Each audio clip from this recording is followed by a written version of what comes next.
शिव शिव अते बाने भाई बीजे दी पान दी चर्चा किया हुआ यज्ञ बारे में।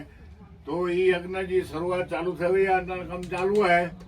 अने 26 तारीख जो भूमि पूजन है। तो बधी गामे मजा जे बधी जे पण धजा अकड़ी धजा ने सरपंच ने पहुंचाड़ना फेरा ई पांजे हाथे फरजियात अचे जो है। कारण के जिते महायज्ञ थींदो होय जिते एड़ा भगवान एड़ा साधु अची ना तरा गाम बधा पण हते पांजो संयुक्त बधा हवन जे अंदर आयूं एड़ी जात जो पांजे हते माहौल उभो करणो है। अने भूमि पूजन जे दिवसे हिकिड़ो मातम है ई महाराज जी गुरु जी चुनाई ऐं समझो। महाराज जी थोड़ा समझाइए भूमि पूजन के लिए। सीताराम जय शिव। संपूर्ण जनताओं को संबोधित किया जाता है कि भगवान नारायण द्वारिकाधीश की असीम कृपा से आदि गंगा गोमती के पावन तट जहाँ समुद्र संगम हुआ जिसके पावन तट पर द्वारिका बसा हुआ है। अभी फिलहाल कलयुग में द्वारिकाधीश भगवान यह साक्षात ब्रह्म के स्वरूप में स्थित है।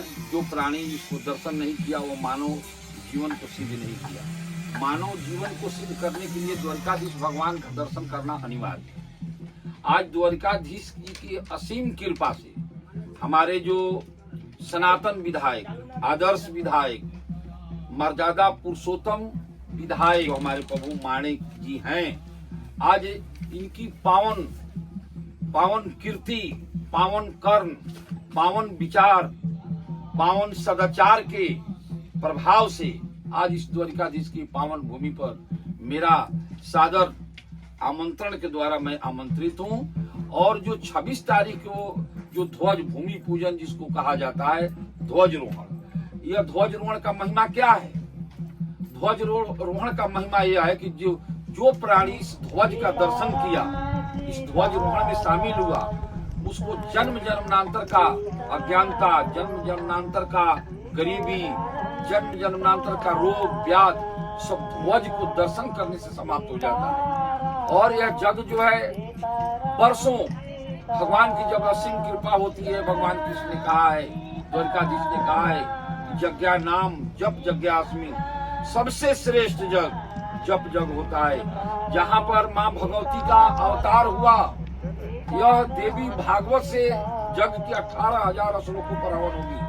जो प्राणी हवन में बैठ जाएंगे उनको जीवन में कभी अकाल हमारी लिखित है। इस पावन भूमि पर कभी वज्रपात नहीं होगा, समय से वृष्टि होगी, अनावृष्टि नहीं होगी, अतिवृष्टि नहीं होगी और सब प्राणी धन दान से संपन्न और सुखी रहेंगे।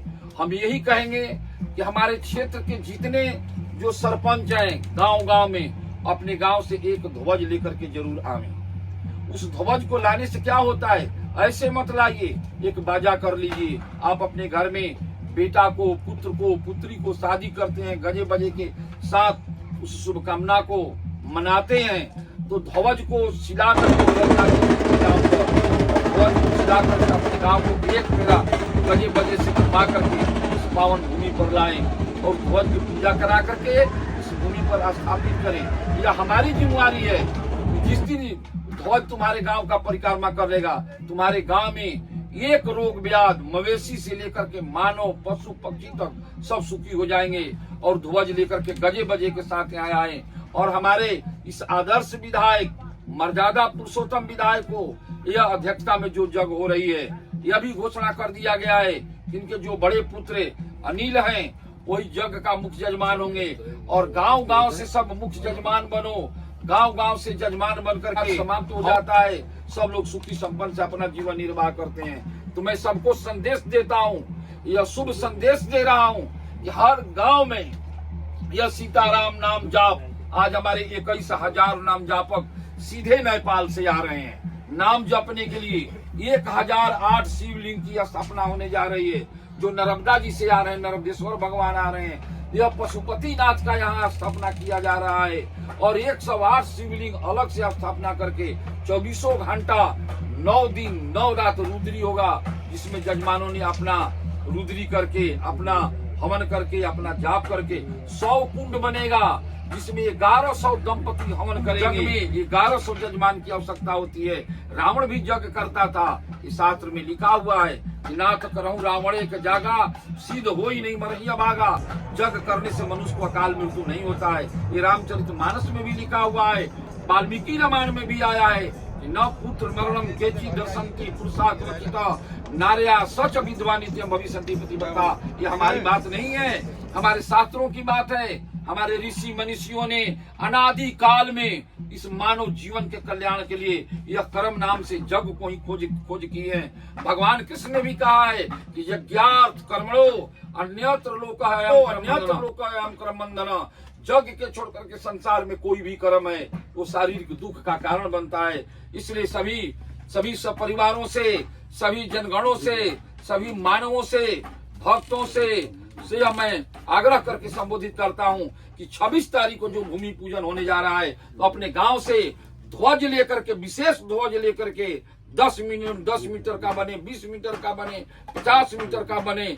और सरपंच इस कलयुग में अभी जो गणतंत्र है, इसमें आप सरपंच राजा हो, अपने गांव को राजा हो। यदि राजा की बुद्धि सही नहीं होगी तो हमारे गांव की प्रजा दुखी रहेगी। इसलिए राजा का काम है कि धार्मिक विधि से कोई काम को करें। धार्मिक विधि से काम करने पर आपके गांव की प्रजा सुखी रहेंगे, तभी आप सुखी रहेंगे। लेकिन प्रजा दुखी होगी तो राजा दुखी होंगे।